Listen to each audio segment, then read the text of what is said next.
Shalom saudaraku yang dikasihi oleh Tuhan Yesus Kristus.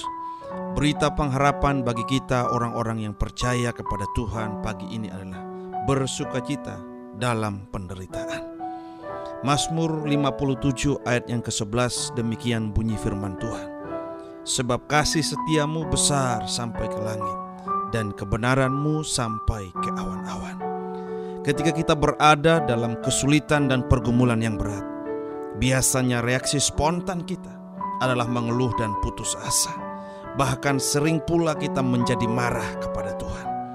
Bahkan mungkin saja kita bertanya dalam hati, di manakah dan apakah yang kudapatkan di dalam dunia ini sebagai orang yang mempercayai Engkau ya Tuhan?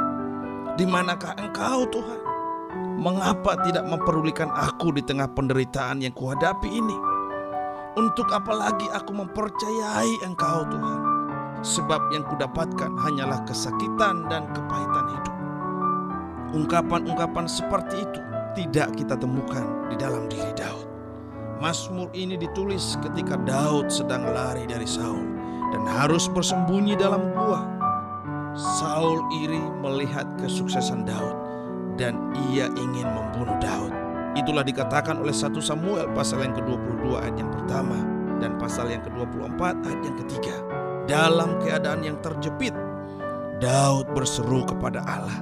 Dia tidak larut dalam kesedihan dan ketakutan, melainkan berusaha tetap memfokuskan dirinya pada Allah. Ada beberapa hal yang bisa kita teladani dari kehidupan beriman Daud. Yang pertama, ia berseru kepada Allah dan mempercayakan seluruh hidup di dalam tangan Allah. Ayat yang kedua hingga ayat yang keempat. Daud mengumpamakan dirinya seperti seekor anak burung elang yang tidak berdaya, yang berlindung di bawah naungan sayap induknya. Dalam situasi demikian ia beroleh kekuatan baru. Yang kedua dari kebenaran firman Tuhan pagi hari ini, ia memfokuskan perhatian pada kemuliaan Allah. Ayat yang ke-6 dan ayat yang ke-12. Daud mengakui keadaannya yang lemah dan tidak berdaya di tengah-tengah serangan musuh-musuhnya. Tetapi ia tidak membiarkan dirinya dikuasai oleh keadaan di sekelilingnya. Perhatian Daud yang terutama, bahkan ketika ia memohon pertolongan dari Tuhan, adalah agar nama Tuhan ditinggikan dan dimuliakan, bukan semata-mata keselamatan pribadinya. Yang ketiga, Daud bersukacita menantikan pertolongan Tuhan. Ayat yang ke-8 hingga ayat yang ke-11. Kita harus membedakan antara bersukacita dan merasa bahagia. Jelaslah bahwa Daud tidak merasa bahagia dengan keadaannya, tetapi ia tidak pernah kehilangan sukacitanya untuk menantikan pertolongan Tuhan. Karena sukacita yang dimiliki Daud didasarkan pada kasih setia Tuhan dan kebenarannya. Oleh karena itu, janganlah langsung takut akan penderitaan yang sedang kita hadapi saat ini. Yakinkan dalam diri kita bahwa Allah senantiasa berkenan memberikan pertolongan bagi setiap orang yang datang berseru memohon kekuatan dan hikmat kepadanya.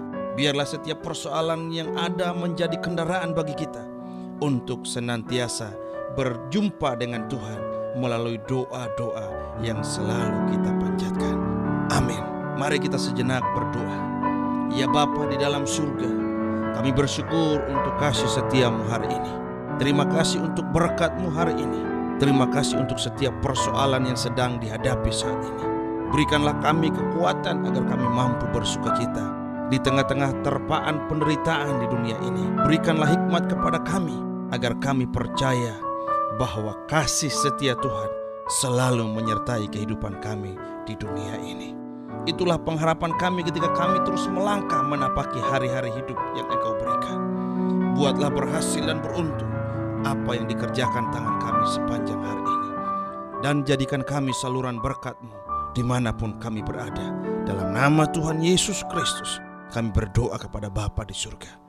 Amin.